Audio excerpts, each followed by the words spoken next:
First half ഏകദേശം സ്ലോയിലാണ് പോണത്. Second half വന്നിട്ട് പടം അടിച്ചു കയറുന്നുണ്ട്. നമ്മൾ ഫസ്റ്റ് ഇതിൻ്റെ ഒരു പേര് കൂടൽ എന്ന പേര് കേട്ടപ്പോൾ തന്നെ നമുക്കൊരു ക്യൂരിയോസിറ്റി ഉണ്ടായിരുന്നു. പക്ഷേ നമ്മൾ വിചാരിക്കുന്ന ഒരു അർത്ഥമൊന്നുമല്ല. അതുപോലെ തന്നെ സെക്കൻഡ് ഹാഫ് വന്നിട്ട് ട്വിസ്റ്റോട് ട്വിസ്റ്റ് ആയിരുന്നു. പിന്നെ മൊത്തത്തിൽ നല്ല പടമാണ്. യാത്ര ഇഷ്ടപ്പെടുന്നവർക്ക് വേണ്ടിയിട്ട് ഈ പടം ഞാൻ റെക്കമെൻഡ് ചെയ്യുകയാണ്. അതായത് നമ്മൾ പടം കണ്ടു കഴിയുമ്പോഴത്തേക്ക് സത്യം പറഞ്ഞ ഒരു ദൂരയാത്രയ്ക്ക് പോയിട്ട് വന്ന ഒരു ഫീലാണ് നമുക്ക് കിട്ടുന്നത്. അഭിനയം എടുത്തു പറയത്തക്ക ബിബിൻ്റെ അഭിനയം നന്നായിട്ടുണ്ട്. നമ്മൾ ആരും വിചാരിക്കാത്തൊരു പെർഫോമൻസ് ആയിരുന്നു. പടം മൊത്തത്തിൽ കണ്ടിരിക്കാൻ കൊള്ളാവുന്നൊരു സിനിമയാണ്. നല്ല പെർഫോമൻസാണ്.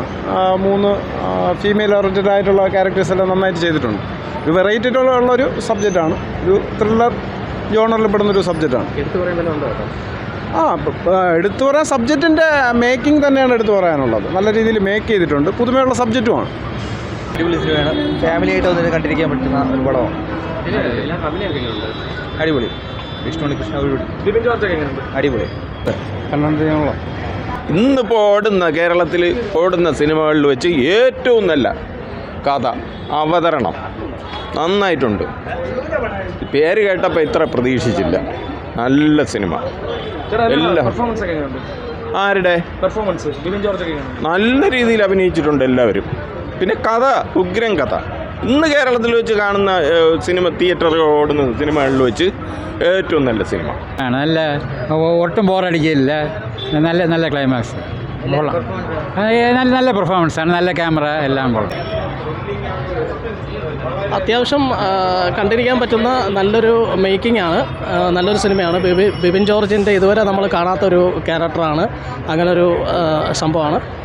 പിന്നെ ഒരു പ്രണയത്തിൻ്റെയും പ്രതികാരത്തിൻ്റെയും സ്റ്റോറി എന്ന് വേണമെങ്കിൽ പറയാം. നല്ല കഥയാണ്.